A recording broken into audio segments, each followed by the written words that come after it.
There we are. We're now being recorded. So we'll be able to share this. And yes, we will also be sending out the slides. So we should be in good shape. So we're going to jump right into this. And it is that time of the year, ladies and gentlemen. It's our favorite time of the year because we're giving away money. That's right. Dave's going to make it rain. Go ahead, Dave. Make it rain. That's thunder. Oh, yeah, he's the thunder. And unfortunately, I guess that makes me the slowest lightning on Earth. All right, so let's get into this. Let's see if this will work. Nope, that didn't work. All right, trying to get the screen to change. And click over here. There we go. Oh, look at there. So it said that time of the year where we are going to be talking about your technical assistance grant and application. You should have already received a letter from us announcing that we have a new grant season opening and how much you've gotten, and you should start working on your application. It'll be going up grants.gov here soon, so hopefully you all have heeded the warnings of previous webinars in which you all have already gone to SAMS and done anything you needed to do there. So you're ahead of the game as it relates to getting ready to get on grants.gov and making it happen. So today we're going to go over, like we have in years past, the required forms, best practices for the grant application. So let me get into that. And okay. And let's see here. So once again, you should have gotten this sample grant letter, and it should have identified your organization, how much your base grant was, if you were eligible for a bonus grant, which if you don't know what a bonus grant is, you get the bonus reading of the SOP, and you'll get to see what your match is. And in there are all the wonderful instructions you need to make things happen on grants.gov. And here is the list. You'll need your 424s, A and B, A9 through A12, your technical proposals, your milestones, your ACH forms, certificates, your 501Cs, everything you've submitted in over many, many years, your Form 1711, 1623, indirect cost policies, and your drug certification. So with that, do keep in mind that all of this will be available for download on grants.gov, which is right here. Hopefully you're all seeing me move the little handy dandy cursor there. So it should be grants.gov. You go to www.grants.gov homepage, and you'll hover over the applicant tab. And then select how to apply for grants. Click on the red box that says search for my opportunity. Because as many of you know, we try not to make this one public, so it has a super secret way of finding it. And in the funding opportunity number box, you'll put my code 2020-02. So that is a little bit different. Very, very often you guys are the first one out, but it's 02. So somebody said not to claim, but the letter different, and the list includes grant.gov. Yep, we're working right through there. So the letter is a little bit different probably this year. Sorry it doesn't match exactly. So keeping things going here. Follow the instructions to get to the announcement. And let's make sure we get everybody muted. Sorry. And for some reason they get past my super secret security of mute and not mute. So give me 1 second. All right, hopefully that works. Can't see the slides anymore. It's probably because I have to share. So hold on again, because I made a point. You gotta love the new systems here. Here we go. And voila, you can now share. And I will not touch that screen ever again. All right, so moving on. So you'll get there, you'll download in all the application, and there are hyperlinks of everything you need there. So you will be able to get that and upload into grants.gov. Dave, you got any other suggestions No, that's fine. I just wanted to the next page make sure that you guys send the signature in here on this page that's on the screen now. Yeah, that is an important one. We actually do need you to officially accept the grant amount. And in the off chance, and I've beaten this to death over the years, in the off chance you do not need all the money we're giving you, please, please, this is your time to deobligate any monies you think you're not going to use. So be mindful of that budget. But if you deobligate it now, we'll be able to put it back into our pool and use it next year. So maybe this is not your magic year to use all the money. If you put it back in the pool, you'll get a prorated portion of it next year. It doesn't get wasted. And again, in the off chance you do not want your funding at all, please check no, send it back to us so that your partners in Mission Lending will be able to take advantage of that next year. So please be very mindful of that and add this page to your to-do list before going on grants.gov so you can accept your money once you know what your budget is. And hopefully you all have started working on that earlier than later. Okay, so let's see here. We are going into examples of what technical assistance is. Now, we touched on this and many of you are experienced. Congratulations, we do have some new lenders. So what I want to go through is actually talk about what is not technical assistance, because we've talked about on our road shows and over the past few months a lot about what is, but let's drill down really quick. Any expense that has the word loan in front of it, loan interest, loan administration, loan management, loan portfolio management system, any of those are ineligible expenses. Underwriting, accounting, anything that deals with the loan itself is not eligible for a technical assistance grant. Now, keep that in mind. That opens up the door to a lot of things that are eligible. So as you take a look at the eligible things you can do, it's pretty wide open. You could sponsor association fees. I know you all just lost the picture. Sorry, hang on one second. I made a mistake and hit the button over there because I'm trying to help somebody. Try to connect. So that's note to self. They can't figure it out. Don't let them in. Okay, so we should be good. Yep, and we're sharing again. So with that in mind, supply for your technical assistance. Maybe you're doing a networking event. This is one we talked about a lot this year, where you're going to maybe have all of your microlenders meet a university and have them participate in various actions around the school. They could make money. And you will be able to create that networking and education.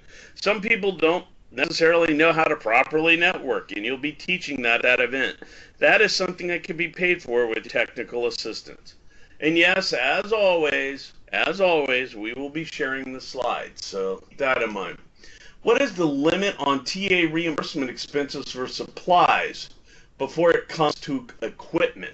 Well, number one, the trick question is, if you've been in this before, we never, ever, ever, ever get equipment, because you read your terms and conditions, something we greatly encourage you to do. At the end of the grant period, which is a year from now, you have to hand all the equipment back to the SBA. So if you're going to hand that back to the SBA, I know that Dave and I would like that to be a Tesla. So generally, you're always going to put things under supplies. You are not going to ever use equipment. So great question, whoever asked it, and hopefully you're mindful of that. But we don't ever use equipment. Mute. I think I got everybody. So with that in mind, let's keep going. And what do we have here? Will we be able to print this for presentation? Again, I will be sending out the slides to you, and you will get this. This is always a collector's item. Many of you will recognize it year after year. We've updated it, but this is the 2020 version, so I know you want to keep it and possibly eBay it later on because it'll be worth quite a bit. Can networking supplies include promotional items? That's going to go under advertisement, and you do have a limitation on that. But if you were to needing to rent a location or space for that networking environment, that would be something you do. But there is supply dollars limited item, i.e. a computer. Yes, $5,000. Anytime you have one item in supplies greater than 5,000, you do have a problem. So keep that in mind. So there are some rules. There's some great questions coming in. We're going to keep going. So keep your questions coming in. So when you go to grants.gov, this is very often what you're going to see. You're going to be able to go in and download. And again, you have the points of contacts. You have your DUNS number, your SIMS register. Hopefully, again, everybody has done everything they needed to do with SAMS. And grants.gov, their point of contact as well. So you want to utilize those because those are your sources for you getting your information in. Do not wait till the last day because none of these groups are statistically going to be able to help you because Murphy's Law will come into effect. So do not wait. We did include some useful links.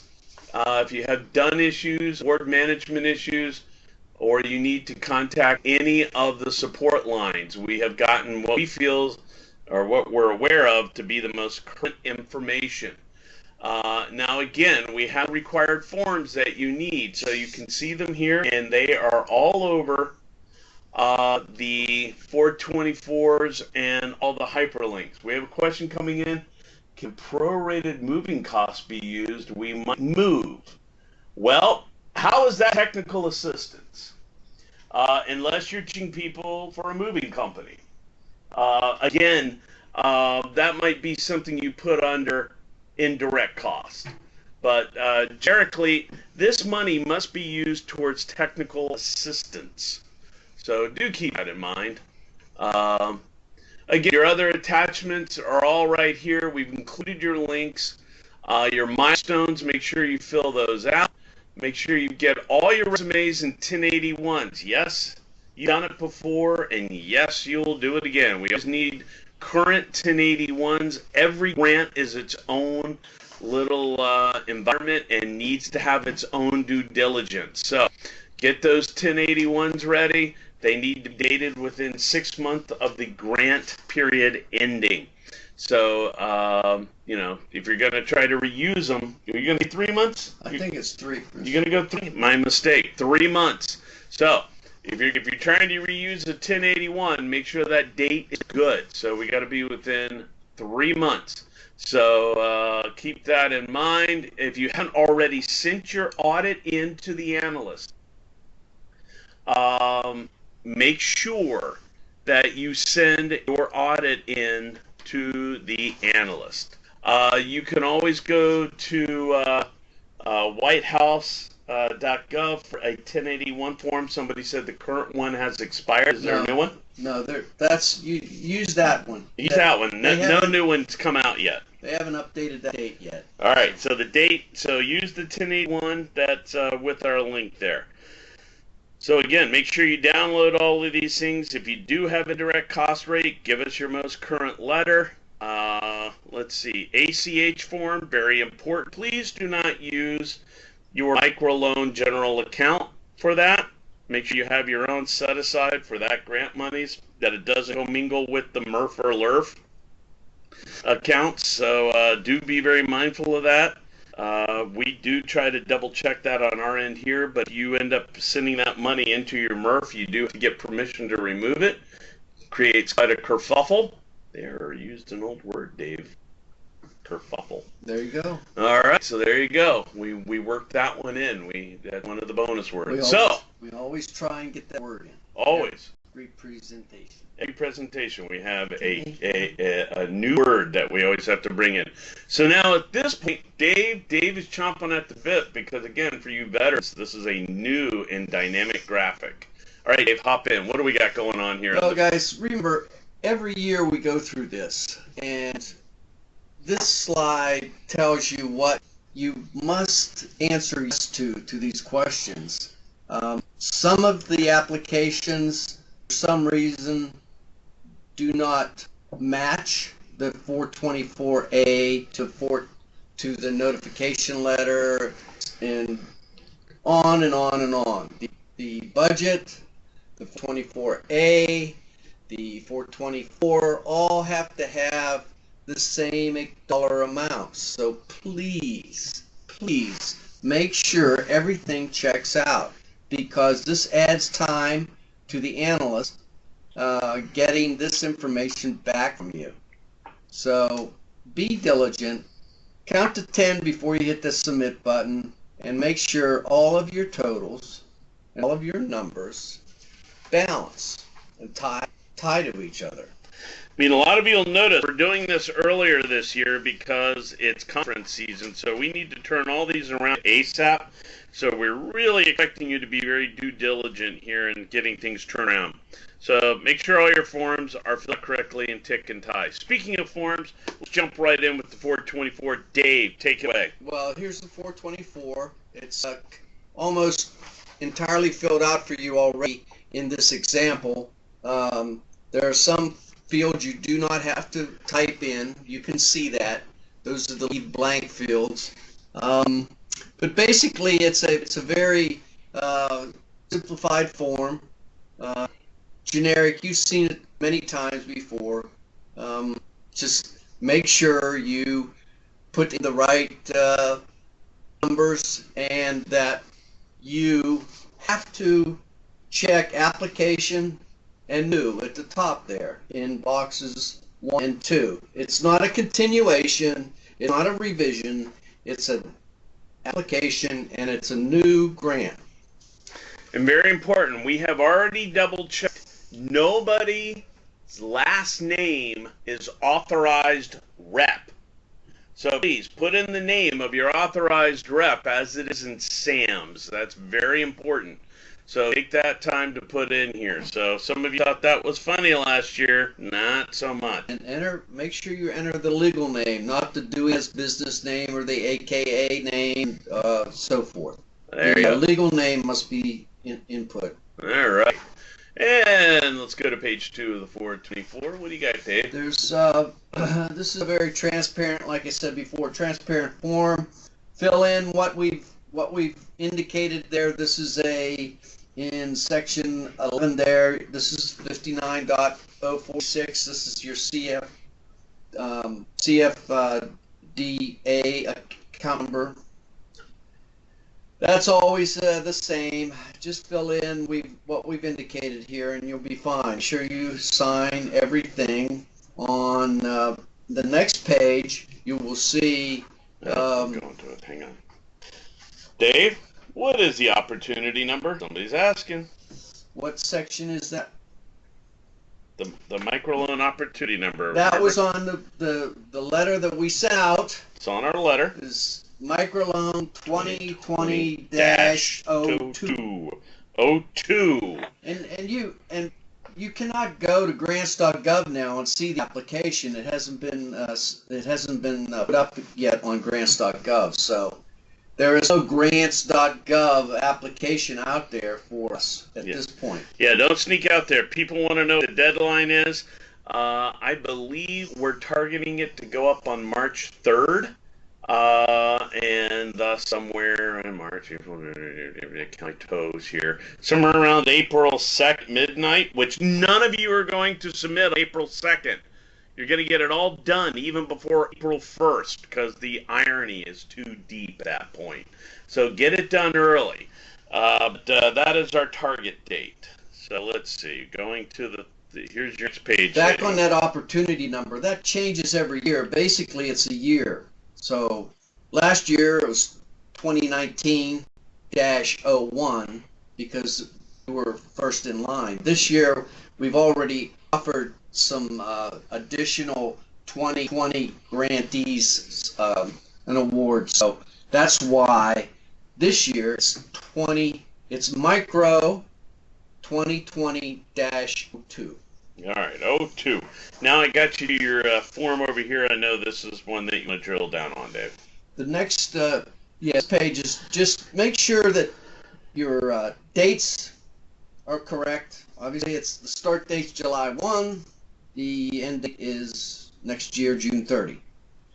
The estimated funding, that should come from your notification letter. And again, these numbers all have to balance out.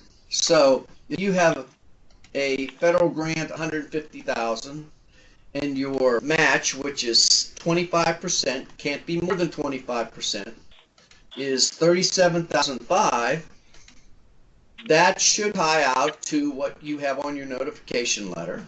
That should also be what you have on your 424A, and that should also be the totals you show on your budget form A10 through 12. Very good.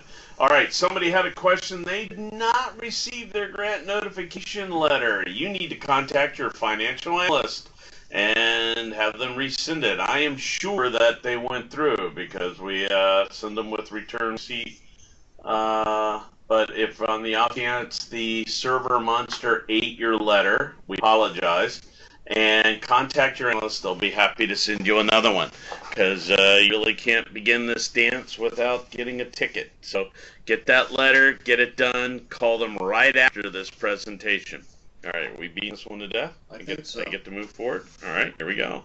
Hold on. Hit the forward button. Boom, here we go. Budget information 424A.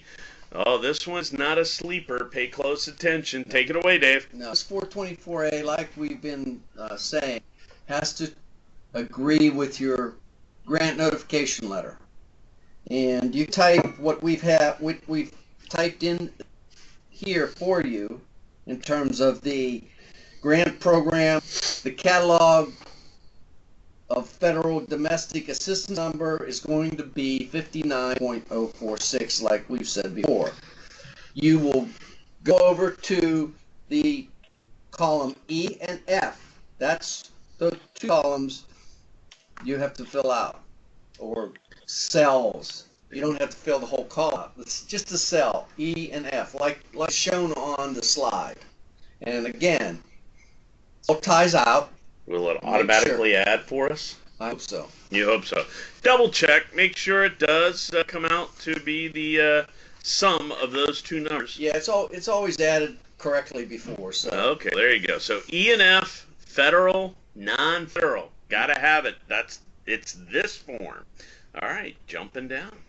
And now we're in section B. That was section A we were just in. Section B is where you tell us what is federal, which is in column 1, and 2 is what your match is.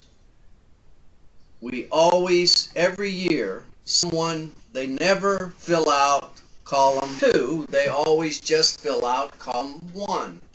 That is incorrect. Always 2 columns here. Please, do not send this into us unless it's correct. 424s are always going to have federal, non-federal. All right. As we and submit. as you can see, these totals also are the same totals we've been showing you. These are all just templates that we use to hopefully get this across. It would be nice to go through one grant season where everybody fills these out correctly. All right, and we get to the next. Section C of 424A is just for match, not federal. Don't put any federal money in there. Okay, Normally it would just be a match would be coming from the applicant or coming from the state or other sources. This is where you tell us where the match is coming from, and it has to be non-borrowed money. All right. Section D is just you want to estimate the 4 quarters. All it is you want to divide it by 4, your federal amount and your match amount. Divide it 4 and put that in the quarterly bracket, quarterly column, and quarterly cells. And I believe this also adds for you. Yep. And in section E, make sure just put the four years the same. This is just estimated dollars for statistics that the government uses. Can the match federal dollars pass through the state? Not exactly sure I understand that one. It can be state money. You mean if the federal monies went to the state, then you? That's a good question. I believe if it's federal dollars, other than your what's it the block building grant, federal grant. Otherwise, if it's known federal money, you can't use it for match. Yeah, that's it. CDBG. Thank you. You can't do that, but CDBG is allowable. There you go. Everybody down there is typing right in. They want to move this along. And is there a required number of technical assistance hours we need to provide? That's up to you and your budget. This is a technical assistance grant. At some point in time, we would expect that you would be instructing, teaching, or doing something along those lines. Or I know that some people do a build out to make a lab or something for technical assistance. So sometimes you would use your money for that. That is up to you and your budget. All right, we're jumping off the 424s, and we're jumping into the 424B assurances, which is pretty straightforward. Read it, understand it, sign it, make sure you put your title, and date it. You got to do that. That is real important, okay? And then we get to jump forward to the disclosure lobbying activities form. I'm almost sure none of our microlenders are lobbyists. If you have changed your career path, this is your chance to let us know. You can see the form's a little bit different this year. You can see the form, and you can see at top, we tell you exactly what to fill in and what boxes to fill in. So it's not as complicated as it may look. So just follow the instructions we've given you at the top of this slide. All right, so let's keep going here. All right, so now we're going to get into the budget detail narratives, the forms A9 through A12. You should get very familiar with this. All right, so let's keep going. A9 is just the instruction page for filling out the, your A10. So if we go to the A10, we've tried to make it so that you can tell what we are looking for on this form. Your A10, now make sure, even if you have hourly personnel, that you give them a salary. In other words, take your hourly rate times 2,080 hours. That's their salary. All right, so we're working strictly off of a federal work week. And we call it, full-time equivalent. And what you're doing here on this form, you're taking column 1 times column 2. Column 2, you're converting to a percentage. So 12 months would be 100%. 6 months would be 50%. So you would take column 1 times 2 times 3, that equals column 4. And what you put in here, someone asked about how much time, TA time, is needed. What's the minimum? This is converted to what you asked for in terms of technical assistance. So if you're asking us for, in this instance, for the year, let's just use the year as an example, $115,000, you're asking SBA to pay you $115,000. You can't work TA hours of two TA hours. Doesn't match. It's got to be a reasonable amount of hours based on what you're billing us. So keep that in mind. This will all be explained or come through when you do the whole application. You will see this. All right, and remember, So please sign this document. There we go. I like this section. This is the section where you detail out your expenditures by category. And again, this ties to your 424A total. The total on your 424A. Excuse me. You can describe what's behind these numbers from consultants down through other, and you should never use equipment. That should always be zero. Unless it's a Tesla, and they're going to give it back to us. Yeah, or a yacht. Or a yacht would be nice. We haven't got one of those yet. Yeah, no, we haven't. But anyway, you can behind these numbers, you need to describe what makes up. Travel for 8,750. You need to tell us what makes that number up. You can type it in the category box for travel, or for supplies, or contractual, or other. You can type the detail in there, or you can submit it on a separate sheet. I think more people submit it on a separate sheet than type the detail in the boxes, but you have the flexibility to do both. And also somebody asked here, they're anticipating they're going to hire somebody.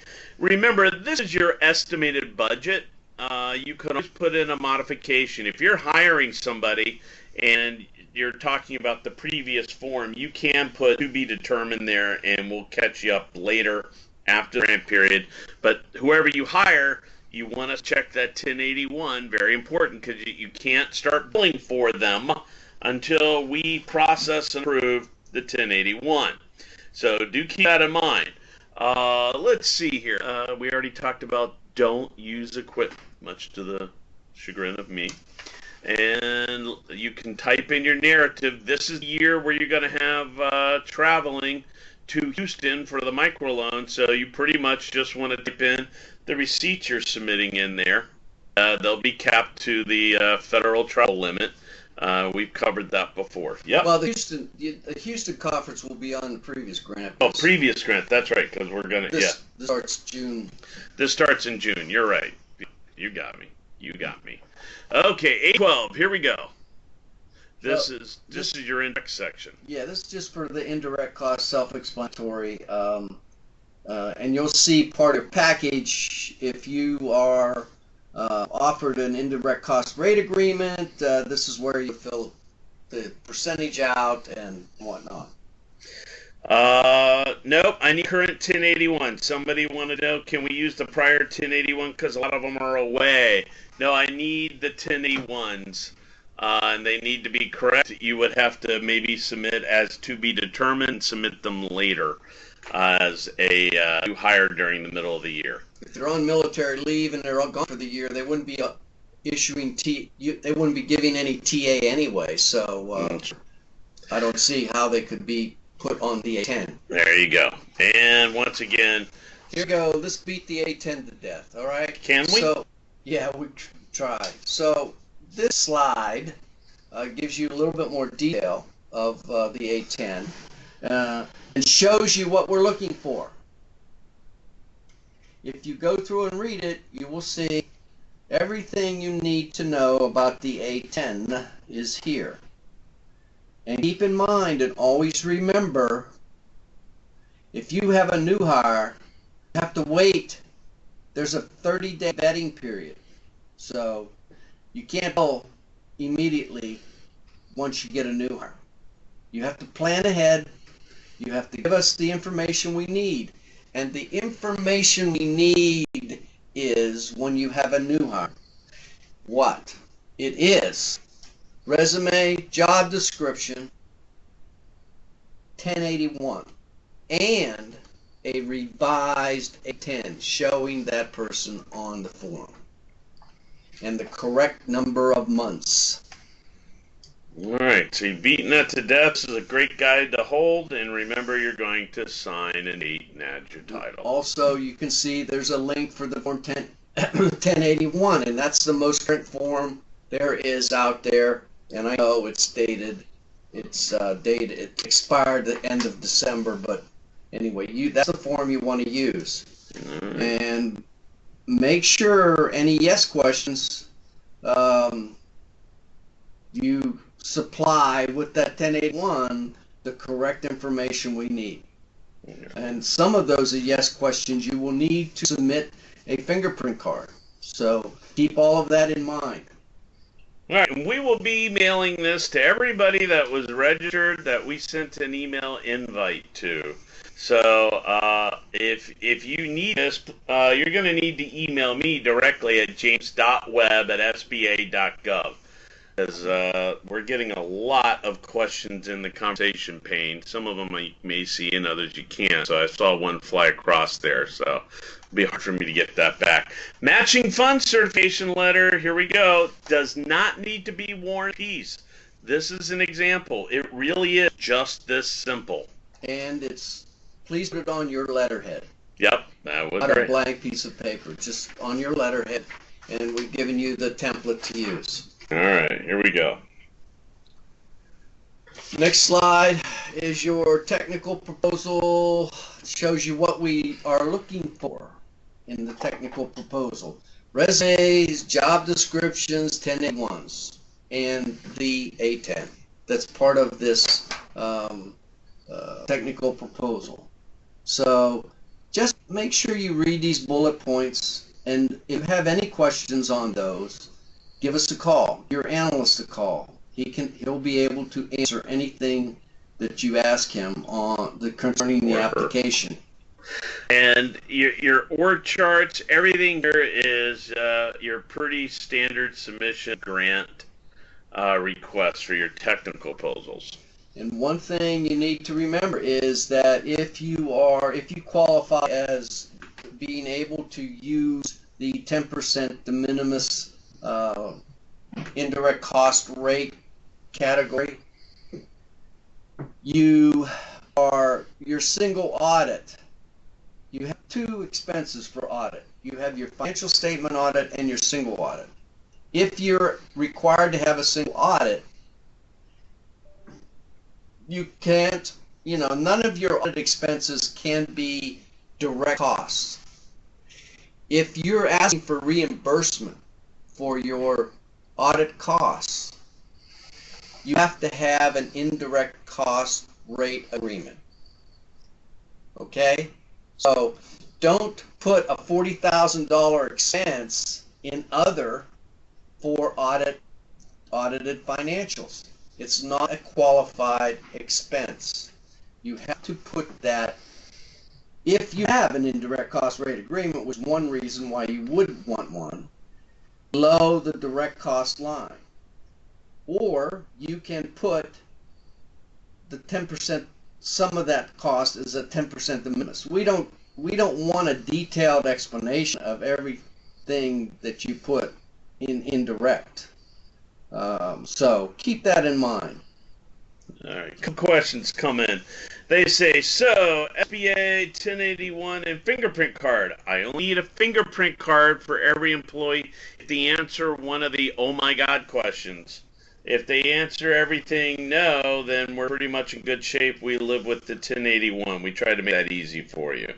Let's see. Somebody says they're generally confused with how to handle rent in the TA budget. You go over that, Dave? Well, rent, if you're requesting a 10% de minimis rate, okay, you cannot include rent as a direct cost. You have to subtract it out before you declare a 10% de minimis. So, for example, if all of your direct costs add up to $100,000 and $10,000 of those costs are for rent, you have to exclude that before you take 10% of that number. So instead of getting $10,000, which is 10% of $100,000, OEO, Pythagoras. You would take 10% of 90,000 and put that as an indirect cost, as a de minimis cost, okay? So you have to exclude rent when selecting it as, if you're selecting a de minimis cost rate, you have to exclude rent. If you have a indirect cost rate agreement, it's already figured for you. Yes. You don't have to do anything. It's only if you are declaring a 10% de minimis cost. Okay, try it one more time. If you have rent and you have a de minimis that you're using, you have to follow the rules that Dave just pointed out. So your 10% de minimis is calculated on all your direct costs, but not including the rent. That is your 10% basis, and this is only for de minimis. If you have an agreed indirect cost rate, you can disregard and just go off of your indirect cost rate. All right? If that doesn't get it, feel free to call me, email me, or your analyst, and we can go over it. But well, that's where we're at there. Somebody wanted to know, what if the SBA is the only reason we have a single audit? It's still the same thing. You can pay for out of your indirect, or you can use. Go ahead. Well, if you have a single audit cost and you can justify that cost somehow, I guess the auditors have broken it out for you. And SBA is your only government agency.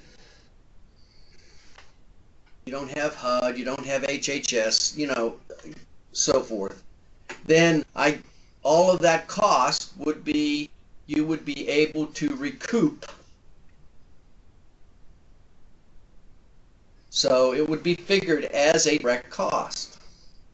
But if you had other agencies, let's say there were 5 agencies that require you to do a single audit, you have to allocate that cost to those agencies. Not all, we're going to pay it all. SBA is not going to pay back at all.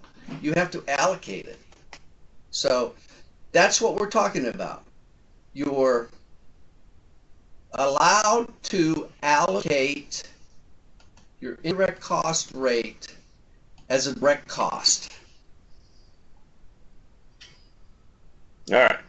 I think we got it. And somebody wanted to know if somebody gets a raise in the middle of the year. Yeah, you need to. It's not an A9, it's an A10. A10. Yeah, you have to resend that in. All right, here we go. Gentlemen, TA milestones. We provide this. Here's the form you got. You should have gotten the same this form with your Letter. With letter, the notification letter that was sent. It was an email attachment. It was attached to email. Went out. You should have gotten it on the week of the February 18th or the following week. So and if you didn't get it, contact your analyst. We'll send it to you. Send it to you. And we filled out this form just using some numbers. Again, you can only populate the cells that aren't highlighted. In other words, the white cells. So we want to know how many hours you spend on post-loan TA and pre-loan TA. And how many loans you intend to issue or provide TA to. All right, so we've got that down. And remember the 50-50 rule, it's still in effect. So no more than 50% to pre. All right, we're going to keep it moving. If you're confused on the rent issue, just send me an email and I'll send you. We'll take it offline and I'll send you back an email explaining it. All righty. The tax status letter. This is pretty self-explanatory. We need to prove that you're still the nonprofit that you were when you came in, but we need it for the purpose of the grant. All right, and there's a certificate of lobbying. Read it, sign it, fill it out, and date it. Pretty straightforward. That's a quick and easy. Your ACH form. All right, this one's kind of important. Please do not use your MRF or LERF bank accounts. Make sure you have a separate account for these monies. That is very, very important. And Fill that out entirely and send it. And the signature at the bottom is your bank signature, not you. All righty. All right, and those are the instructions. Pretty straightforward. This is your certificate of debarment and suspension. Again, read it, fill it out, sign it. Yeah, do that, even though I'm going to check it in the computer anyway, but they make us do it. And if you do have the indirect letter, cost rate letter, this is where you put it. Here's an example of one and what it might look like. Some people have different formats. This is just an example. So keep that in mind. And your cost policy statement. You want to go any detail on that? No, this is just a template. You can use it at your own. Everyone should have one. You can use the same template if you'd like. There you go. Somebody wanted to know what's the process of getting an indirect cost rate letter. You wanna beat that one to death? You have to go to the grants management department and start that process. It takes more than probably 6 months to get. So Yeah. it's a long, involved process that is involved, and you need to contact the grants management office. I don't know who the specific contact is, but send me an email and I'll find out for you and tell you who you need to contact in grants management. All right, you'll wear your patient hat. All right, and yeah, that's still part of your grant letter. CFO certification, again, we put this on your letterhead. It's just this simple. Fill it out, have them sign it, we're good to go. We're trying to make this as easy as possible. Your certification regarding drug-free workplace, again, it's just sign and date, read it. Hopefully everything applies to you. And most of these links are on that letter that we showed earlier, the instruction letter that we showed you earlier. That will all be on grants.gov when it's available. Yeah, somebody clarified on the how do you get your indirect. Yes, it's the grant management office of your largest agency that has funded you, federal agency that has funded you. So it may not necessarily be us, but so if you're working with ag or something, you would contact their grants department. But again, we'll help you to the best of our ability. Okay, here we are. We are begging to get these turned around as quick as possible. So, some common issues you want to go over? Yeah, we beat this to death. The match requirement. Always give us more than 25%. Put on your budget more than what we put on your notification letter. That doesn't help anything. Plus, it actually hurts you, because if that's approved, if 25% is 37,000, you put 67,000, you're required to match that 67,000. You can't use it for other grants. So please stick with that formula. Yep. Don't give us more. Just don't. You know, your 424A, again, we try to make sure that you fill out both column 1 and 2 of section B. Please. Combine everything into one column. Please break out. Column 1 is your federal. Column 2 on section B would be your match. Sign all your forms where appropriate. If it says signature and date and title, I need all of those things. Please do that. And please send us the narrative that ties. I always say this is what explains what's behind the numbers you put on your A10. I mean A12, A11 and A12. It's the total number. Yeah, it has to support it. So, make sure that the story you're telling supports the numbers on the page. Very important. And please please, I hope you all have gone into your SAM registration and have updated appropriately. Yeah, I don't think if you don't have SAM, you're not updated. I don't even think you can get into grants.gov. So Yeah, I don't think so if they have a problem. Hopefully, nobody will have this problem because we really have beaten it to death. Couple other things that are going on. I know some people have asked us about the microloan conference. And I don't know if any of you heard this, but we are having a conference in May. And it's going to be a good one. So if you have questions directly about that, feel free to contact the analyst.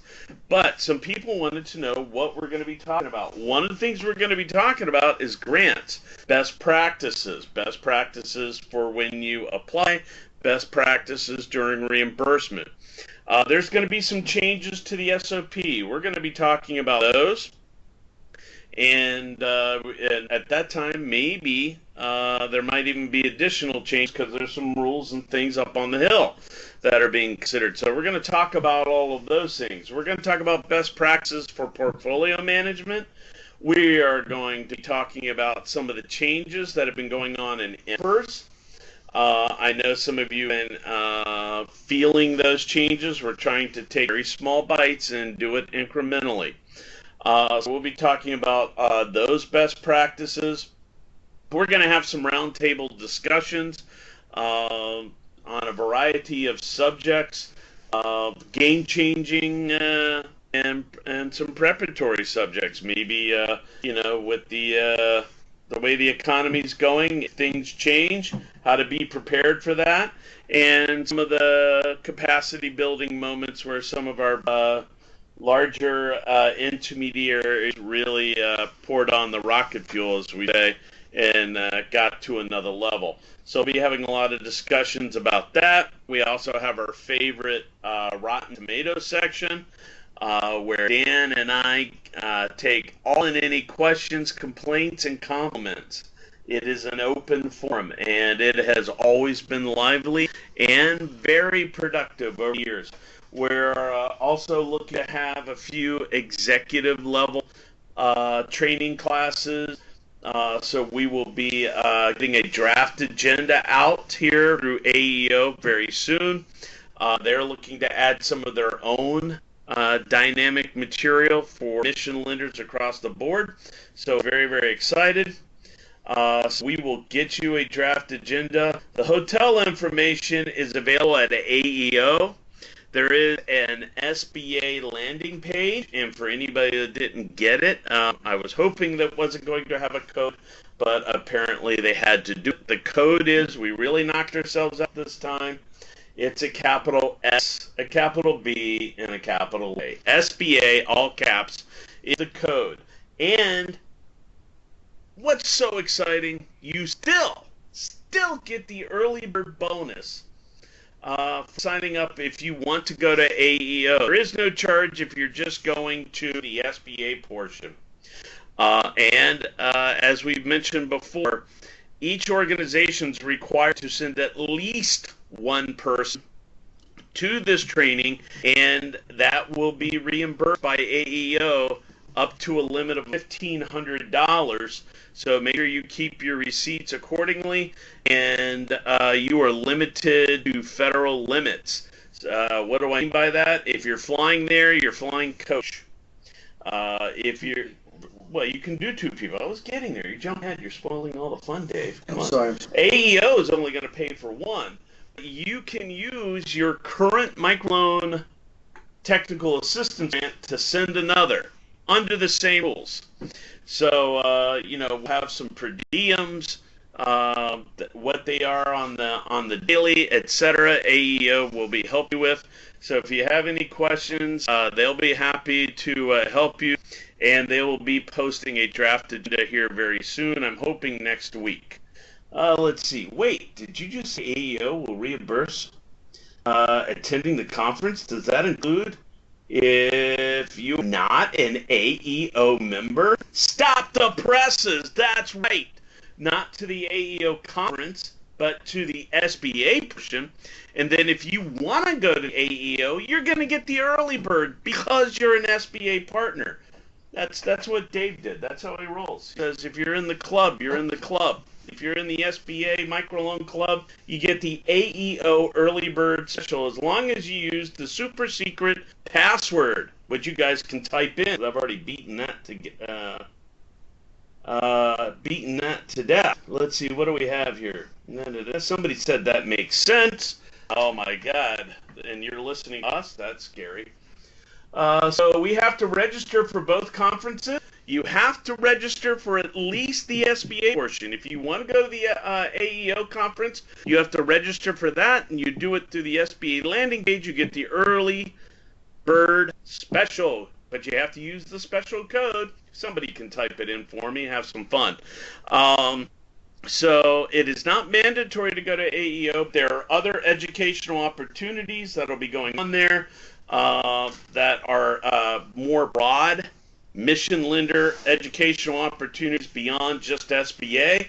It's brought to my attention that some of you actually deal with other agencies, shocker, and that they might even be there. We'll be teasing and ridiculing them and giving them a hard time, but nonetheless, that'll be our plan. Let's see. Did I miss a question? I think we plan to be there most of the week. Yeah, we're gonna have office hours. So in case you always go, where'd Dave go? I never see Dave because he was teaching. We're gonna be there through the week. We're gonna be sitting at a table. We're gonna have office hours. You can come talk to us about anything and everything you ever wanted to know about SBA microlending. Let's see. Are you aware that the hotel does not have special rates effective on Sunday? And many of the microlenders will be already coming in on Sunday.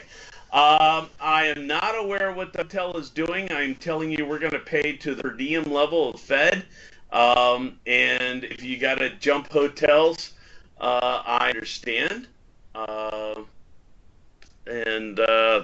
Combat what you can, but we're going to limit. We're going to reimburse a portion of that. No, do not bring presents to office hours. That just creates so much paperwork for us. No presents. No anything. No little anything. Don't do it. It just creates a lot of paperwork and gets the vein on Dan's side of his head pumping out, which is kind of cool to look at, but don't do it.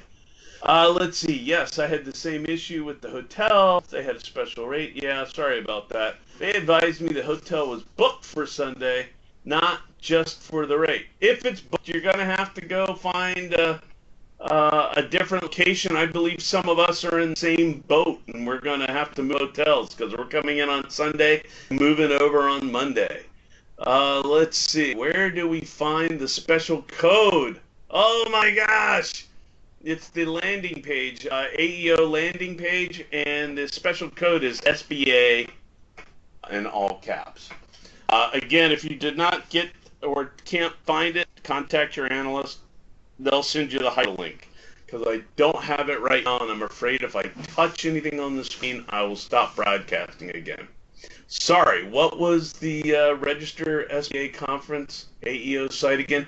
Go to AEO.org itself. They should have an SBA landing page there, and you should be good. Unfortunately, this training takes place during the National Small Business Summit. My organization is involved.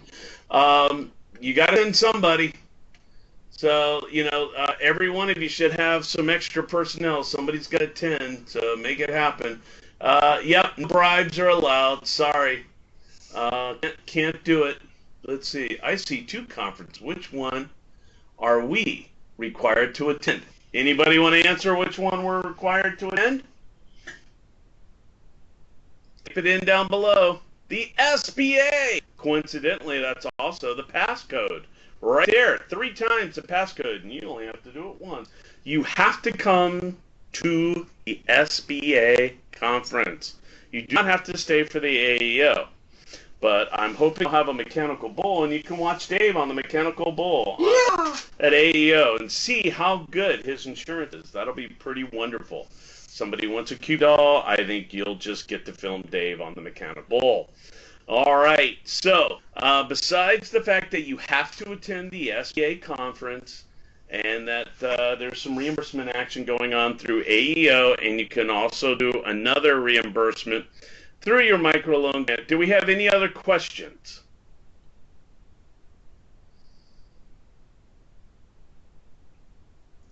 Oh, they went quiet. I think we have a lot of seasoned veterans that have heard all about how to apply on grants.gov. Oh, wait. Somebody said something. Thanks, guys. Okay, so I'm gonna give it the polite 10-second rule to see if anybody has any questions they need to add. Otherwise, I think we've beaten it to death. And I want to thank you all once again for your time. It is absolutely valuable.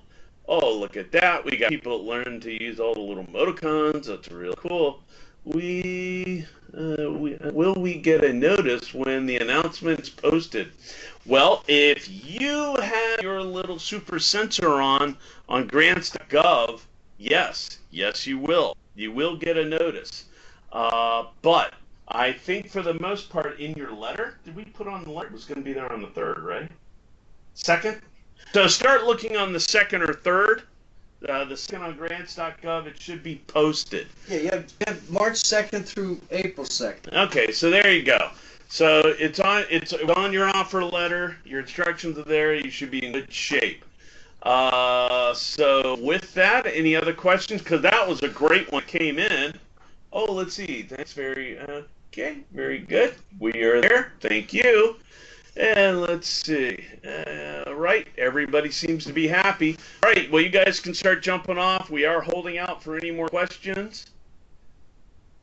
Otherwise, you can emoji away. I see some new ones that are coming here. Didn't even know the system did that. That's really cool. I haven't played with them enough to speak, and I call it hieroglyphics. Something you understand, Dave. Yeah. It's definitely a word I use you all the time. You covered that in grammar school, right? It's a word I use all the time. Okay, there you go. All right, everybody. Thank you very much. I don't see any more questions. Thank you for your time. And as always, if you have a question, give us a shout. Contact your analyst. Contact me at james.webb@sba.gov. All right. Thank you, and goodbye.